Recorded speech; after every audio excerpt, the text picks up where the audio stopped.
Writing. At 9:12 on a Monday morning, my boss ordered all 7 members of my team to turn in our building badges, surrender our field credentials, and clear out the project room before lunch because his new golden hire was taking over the emergency communications program we had spent 3 years building. I was 28 years old, the youngest program integration manager Blue Peak Communications had ever promoted, and I had learned the hard way that men like Daniel Hargrove often mistook a calm voice for permission to ignore you. So I did not shout when he announced that Blake Mercer, the board chair's 32-year-old stepson, would become the new program director effective immediately. I did not argue when Blake leaned back in my chair, glanced at the wall-sized map covered in radio sites, evacuation routes, and mountain repeaters, and said, "You people did a solid job getting the machinery running. Now it needs executive leadership." I simply closed the notebook in front of me and asked Daniel one question. Did all 5 counties approve the substitution of key personnel? The room went quiet for half a second. Daniel looked at Blake, then back at me, and smiled like I had asked whether the company had remembered to order coffee. "The counties hired Blue Peak," he said. "They did not hire you personally." Blake gave a small laugh and tapped the gold watch on his wrist. "That's the problem with technical teams, Nora. You start believing the client is emotionally attached to your names." I looked at my coworkers, the 6 people who had driven through ice storms, slept in roadside motels, climbed fire towers, negotiated with sheriffs, and stayed awake through emergency drills while Daniel attended conferences and Blake built presentation decks in Chicago. Then I looked back at my boss. "I recommend you confirm that in writing," I said. Daniel's smile disappeared. "Your recommendation is noted. You have until noon." 5 hours later, the Oregon State Emergency Communications Office froze every Blue Peak field credential connected to the project, suspended $6.8 million in pending reimbursements, and issued a formal notice demanding to know why the company had removed the exact 7 people named in its contract without approval. By then, my team and I were sitting in a diner across the river, our company phones powered off in a cardboard box beneath the table, while Daniel left the first of 43 messages telling me there had been a misunderstanding. The misunderstanding was not that he had replaced us. The misunderstanding was that he believed our jobs consisted of files, passwords, and meetings that could be handed to anyone with a new title. What Daniel had failed to understand was that Blue Peak had not won the Wildfire Communications contract because of its logo, its office, or his sales pitch. It had won because the 5 counties trusted the people whose names appeared on page 87. 3 years earlier, Blue Peak had been a growing regional communications contractor with good engineers, weak management, and a reputation for over-promising. I joined at 25 after spending 2 years coordinating radio upgrades for rural hospitals, and within 6 months Daniel moved me onto the Cascadia Emergency Link project, a $46 million effort to connect dispatch centers, fire stations, mountain repeaters, and mobile command units across 5 counties in western Oregon. The project existed because the old system had failed during a fast-moving wildfire. Firefighters had lost radio contact in 2 valleys, an evacuation order reached one town 19 minutes late, and 3 volunteer crews had driven toward a road that was already burning. Nobody died, but everyone involved understood that luck had carried more weight than planning. The counties wanted a system that could keep working when fiber lines went down, cell towers overloaded, and smoke made the highways disappear. Blue Peak wanted the contract because landing it would move the company into national public safety work. Daniel assembled a proposal team full of senior titles, but the counties kept directing their technical questions to me. I knew how the dispatchers worked. I knew why a radio signal that looked strong on a coverage map could vanish behind wet timber and volcanic rock. I knew that a sheriff in a rural county did not care whether our dashboard looked modern if a deputy could not reach dispatch from a canyon in February. Over the next year, I built the delivery plan with 6 people who became more like family than coworkers. Luis Ortega, our radio frequency engineer, could look at a ridgeline and predict where the signal would bend before opening his laptop. Priya Shah handled cybersecurity and refused to approve a shortcut simply because an executive wanted a prettier deadline. Marcus Reed coordinated field crews and knew every access road, locked gate, and landowner between the coast and the Cascades. Jennifer Cole had worked as a county dispatcher before joining us, so she could translate between engineers and the people who actually answered emergency calls. Owen Keller managed procurement and somehow found replacement generators during a national shortage without paying inflated prices. Tessa Monroe controlled documentation, permits, test records, and federal grant requirements with such precision that state auditors began asking whether she could train other contractors. I connected their work, resolved conflicts, tracked risks, and sat in meetings where Daniel repeated our conclusions as though he had reached them himself. For a long time, I told myself that recognition did not matter as long as the system worked. When Daniel asked me to rewrite a failed executive briefing at midnight, I did it. When he promised the counties a milestone we had warned him was impossible, I moved crews and found a way to meet it. When Blake began appearing at meetings 6 months before the takeover, I answered his questions, corrected his assumptions, and even helped him understand why the counties required local backup control instead of a single cloud-based command center. He thanked me by presenting my risk model to the board without my name on it. My team noticed. I still did not confront him because we were 4 months from final acceptance testing, and I believed finishing the project mattered more than winning an argument. That was my mistake. Every time I quietly repaired something, Daniel learned that disrespecting us carried no cost. Every time I protected the schedule, Blake learned that he could treat expertise as background labor.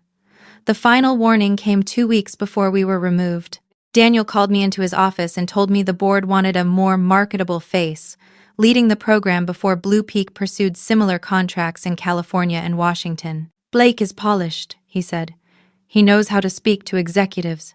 I reminded him that our clients were county officials, fire chiefs, dispatch supervisors, and state engineers, not conference audiences. Daniel folded his hands and said, "You are excellent at execution, Nora. Blake is better suited to leadership." I asked what would happen to my team. He told me we would report to Blake and continue doing the operational work. So he gets the authority, and we retain the responsibility, I said. Daniel's expression hardened. Do not make this personal. I went back to the project room and told my coworkers exactly what he had said. Nobody raised their voice. Louis stared at the sitemap for a long time and finally said, "He doesn't know what those counties signed." He was right. The contract identified all 7 of us as key personnel. Blue Peak could replace one of us for illness, resignation, or documented cause, but only after submitting equivalent qualifications, an updated security plan, a 30-day transition schedule, and written approval from every participating county and the state grant administrator. Daniel could reorganize the company whenever he wanted. He could not rewrite the contract by changing a slide deck. I sent him HR, corporate legal, and the project executive, a concise email citing the relevant sections. I attached the staffing matrix and asked whether written approvals had been obtained. Daniel replied 19 minutes later. "Your objection has been reviewed. Proceed with the transition as directed." That email changed everything.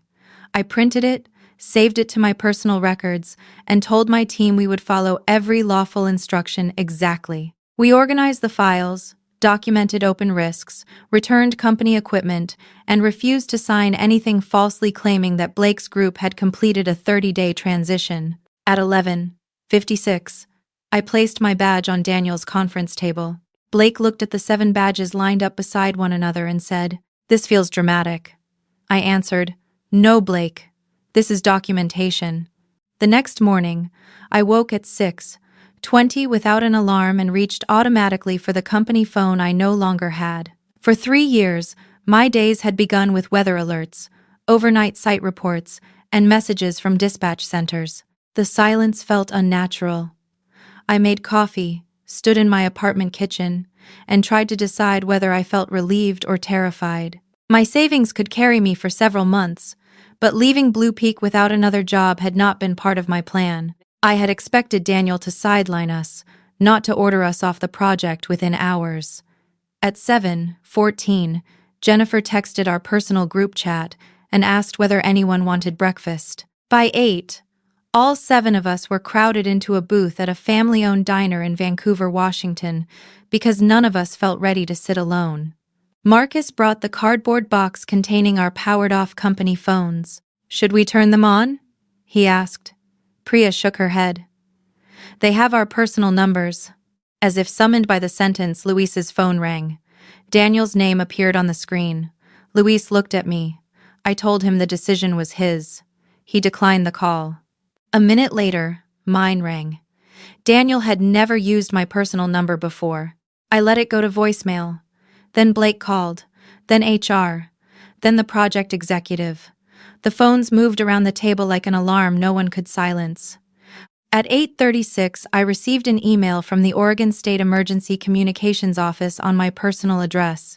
The project contract required Blue Peak to maintain current contact information for key personnel, and the state had evidently used the address from my original clearance form. The message came from Elaine Ward, the state program administrator, and contained one sentence that made everyone at the table stop speaking. "Please confirm whether you and the 6 individuals listed below remain assigned to Cascadia Emergency Link." I did not answer immediately. I called an employment attorney named Ruth Bellamy, whom a former colleague had recommended, and explained everything from the contract clause to Daniel's email.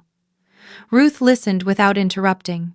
Then she said, "You are not obligated to speak for Blue Peak, but you are obligated not to misrepresent your current status. Answer only what you know."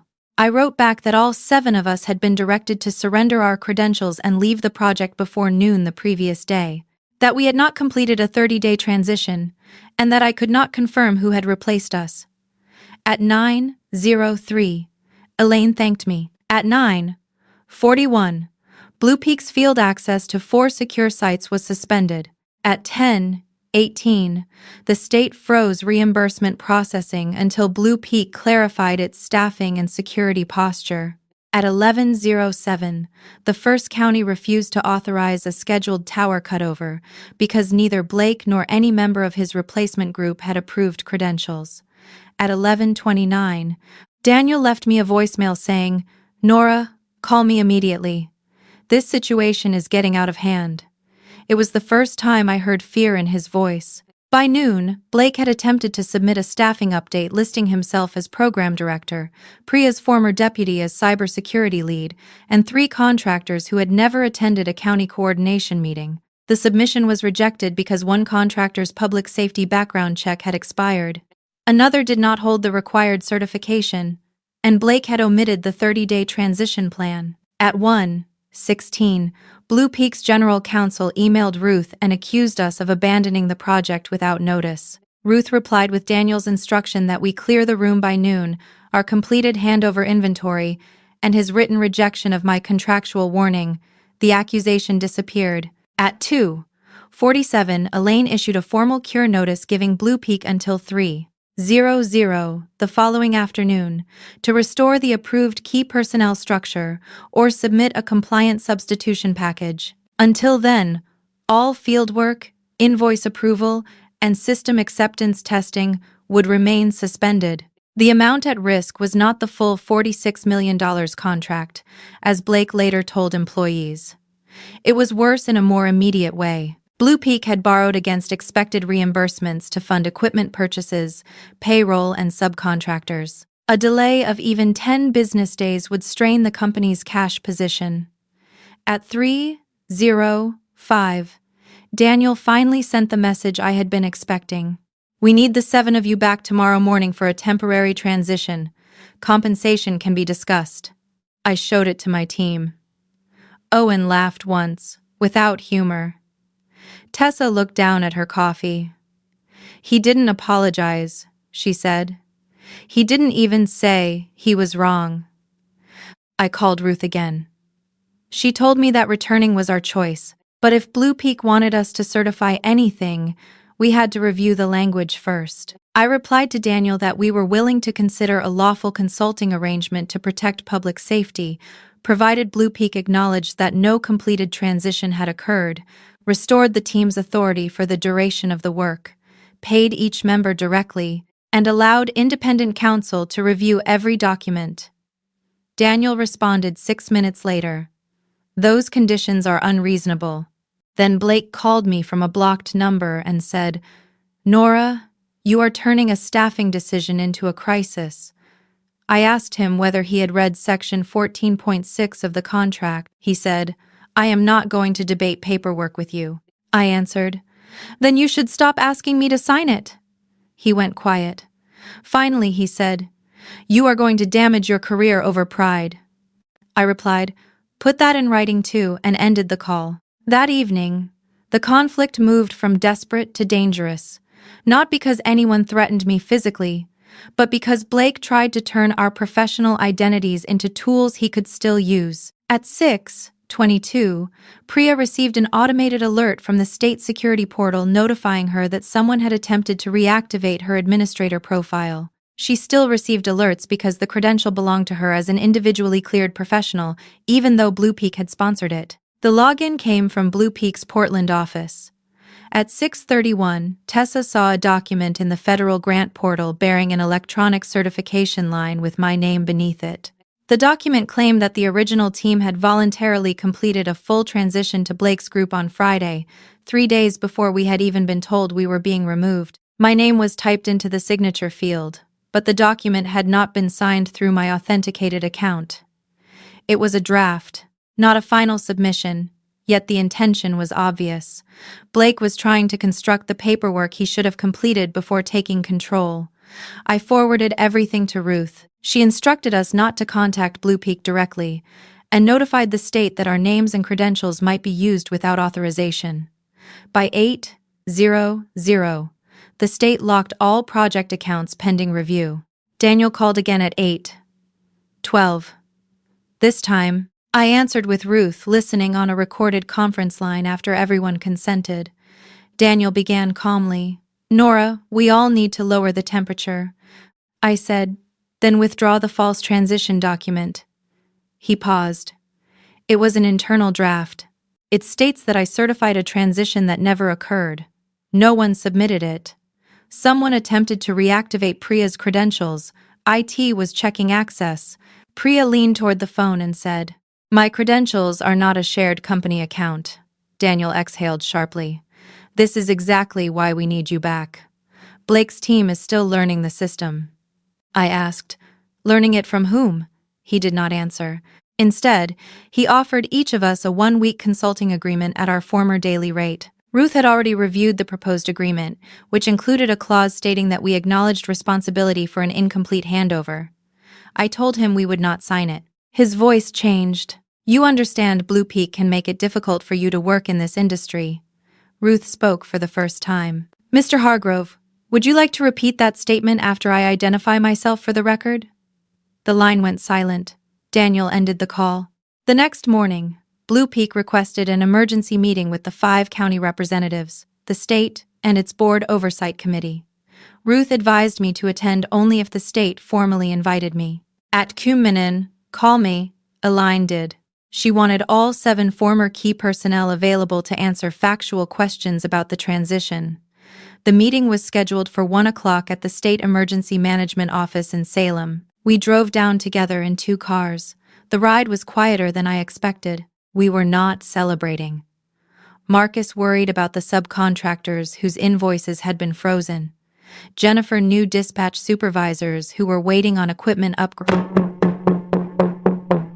The cure before wildfire season. Luis kept saying that the system could survive a management crisis as long as nobody rushed the final cutovers. That concern mattered to me because I did not want revenge that endangered people who had nothing to do with Daniel's decision. Before the meeting, I asked Elaine whether the counties could authorize limited maintenance by existing field subcontractors while the staffing dispute was resolved. She said the state was already preparing that order. The project would slow, but emergency service would continue. That answer lifted a weight from my chest. At 1 o'clock, we entered a windowless conference room where Daniel, Blake, Blue Peak's general counsel, 2 board members, 5 county representatives, and several state officials were already seated. Blake looked exhausted. Daniel looked angry enough to be calm. Elaine opened the meeting by placing 3 documents on the screen: the contract's key personnel clause, my warning email, and Daniel's response directing us to proceed with the removal. She asked Daniel whether he had obtained written approval from any county before replacing the team. He said the company had understood the clause to allow internal reorganization. The sheriff from Pine County leaned forward and said, "Then why does it require my signature?" Daniel claimed the language was ambiguous. Blue Peak's own general counsel corrected him. "It is not ambiguous." Blake interrupted and argued that the counties were overreacting because his replacement team could meet the same objectives. Elaine asked him to name the 3 sites scheduled for acceptance testing that week. He named 2 incorrectly and could not identify the third. The fire chief from Clatsop County asked which repeater controlled the backup route into the Northern Valley. Blake looked toward Daniel. Daniel looked toward Luis. Luis did not speak until Elaine asked him directly. Then he answered in one sentence and explained the operational risk. It was not a theatrical humiliation. It was worse for Blake because everyone in the room could see the difference between confidence and knowledge. Elaine then displayed the draft transition certificate with my name beneath it. She asked who created the document. Blake said it had been prepared by a project analyst. The metadata showed it had been created under his account. He said he had intended to send it to me for review. I pointed out that it described events that had never happened. Blue Peak's board member asked Daniel whether he had known about the document. Daniel said no. Blake turned toward him so quickly that his chair struck the table. "You told me to fix the staffing file," he said.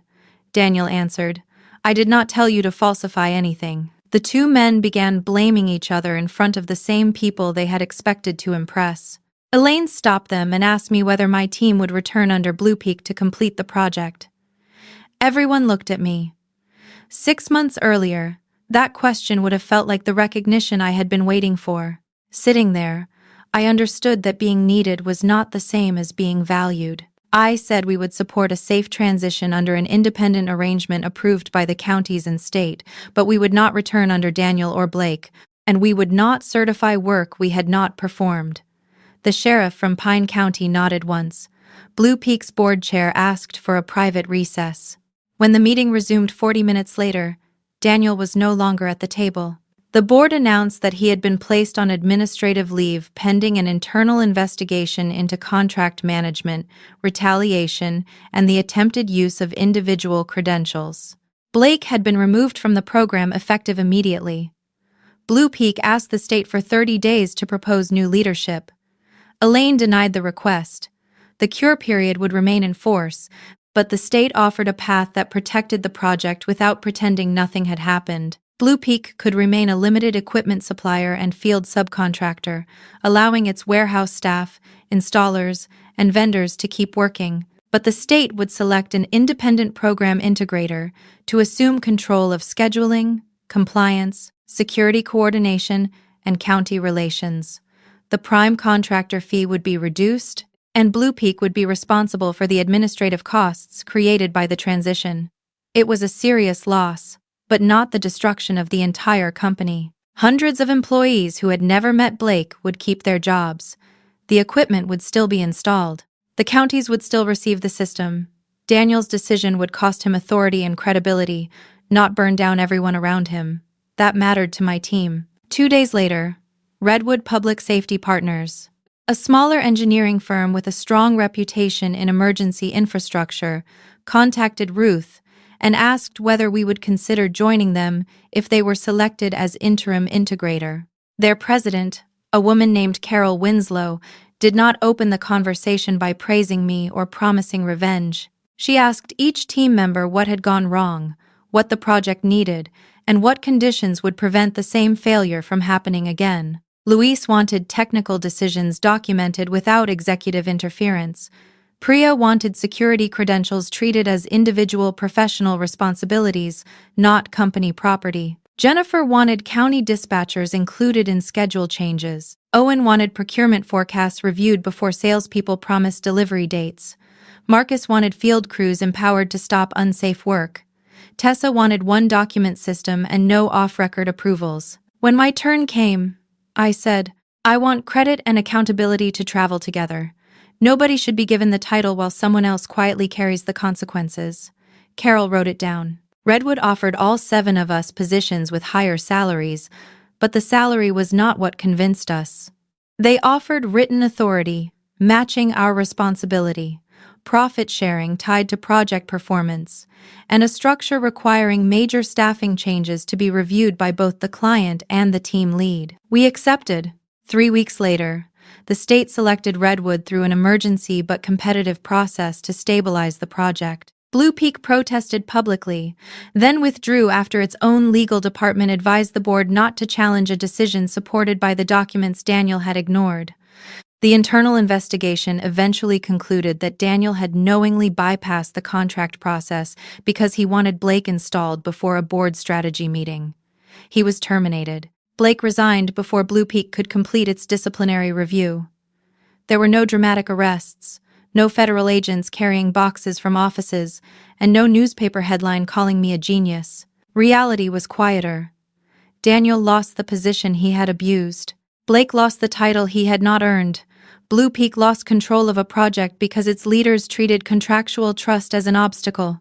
My team kept working. The first week at Redwood was exhausting because we inherited a damaged schedule, confused subcontractors, and counties that no longer believed executive promises. We did not fix it with one speech. We held daily calls, rebuilt the risk register, verified every credential, and walked each county through a revised plan. I spent more time listening than defending myself. At the end of the first month, Elaine approved the restart of acceptance testing. At the end of the second, the state released the frozen reimbursements for verified work. Blue Peak's installers returned to the field under Redwood's coordination. Some of them were embarrassed when they saw us. Most were relieved. One foreman pulled me aside at a tower site and said, "For what it's worth, a lot of us knew who was actually running the project." I thanked him, but the words did not give me the satisfaction I once imagined they would. I had spent years hoping people would eventually notice how much I carried. Now, I understood that waiting to be noticed was another way of surrendering control. Respect was not a prize management handed out after enough sacrifice. It was something that had to be built into the way work was assigned, documented, and rewarded. 8 months later, the first major wildfire of the season started after a dry lightning storm east of the coastal range. I was at home when the State Operations Center called to say the new network had entered emergency mode. Under our old habits, I would have grabbed my keys, driven to the office, and tried to manage everything personally. Instead, I opened the response plan we had written together. Luis was already monitoring signal loads. Priya had confirmed the backup control environment. Jennifer was on a call with county dispatchers. Marcus had placed field crews on standby without sending anyone into unsafe conditions. Owen had fuel and replacement equipment staged at 2 secure locations. Tessa was logging decisions so nobody would have to reconstruct them later. My job was to coordinate, not rescue. For 6 hours, the system carried evacuation traffic, fireground communications, medical calls, and mutual aid coordination across terrain where the old network had failed. One fiber route went down. Traffic shifted to the microwave backup exactly as designed. A mountain repeater lost commercial power. The generator started. A county dispatch center had to relocate because of smoke. The mobile unit connected within 4 minutes. By morning, the fire had crossed 2 highways, but every evacuation order had been delivered on time. I sat in the operations center with my team, watching the final incident map update, and felt something I had never felt at Blue Peak. Nobody was waiting for one exhausted person to save the day. The work held because responsibility was shared by people who were trusted to do it. Later that afternoon, Carol called us into a conference room. She had received a letter from the 5 counties commending the project team by name. Every person's contribution was listed. There was no single hero. There did not need to be. After the meeting, I walked outside with Jennifer. She reminded me of the morning we had sat in the diner watching our phones ring. "Did you ever think about answering Daniel's first call?" she asked. I told her the truth. For about 30 seconds, I wanted to fix everything. She smiled. "Of course you did. That had always been my instinct. Fix the schedule. Fix the report. Fix the boss's promise. Fix the gap between someone's authority and their ability." The instinct was not entirely bad. It had helped me become good at my work. But without boundaries, competence could become a cage other people locked from the outside. Daniel and Blake had believed they were replacing 7 names on an organization chart. What they had actually removed was 7 years of earned trust, shared judgment, and relationships they had never bothered to understand. Their mistake did not make us valuable. We had been valuable all along. The only difference was that we finally stopped proving it by allowing other people to use us. When I looked back at that Monday morning, I no longer remembered Blake sitting in my chair or Daniel telling us to clear the room. I remembered 7 badges lined up on the conference table, each one belonging to someone who had been told that the title mattered more than the work. Then I remembered what happened after we walked away. The company discovered that positions could be reassigned in a single meeting, but credibility could not. A favorite could inherit an office, but not the trust built in mountain towns, dispatch centers, fire stations, and county meetings. A boss could order a team out of the room, but he could not order the client to forget why that team had been chosen. For years, I thought being indispensable would protect me. It did not. It only made careless people confident that I would always return and repair the damage. The lesson I carried forward was simpler and harder. Being needed is not the same as being respected.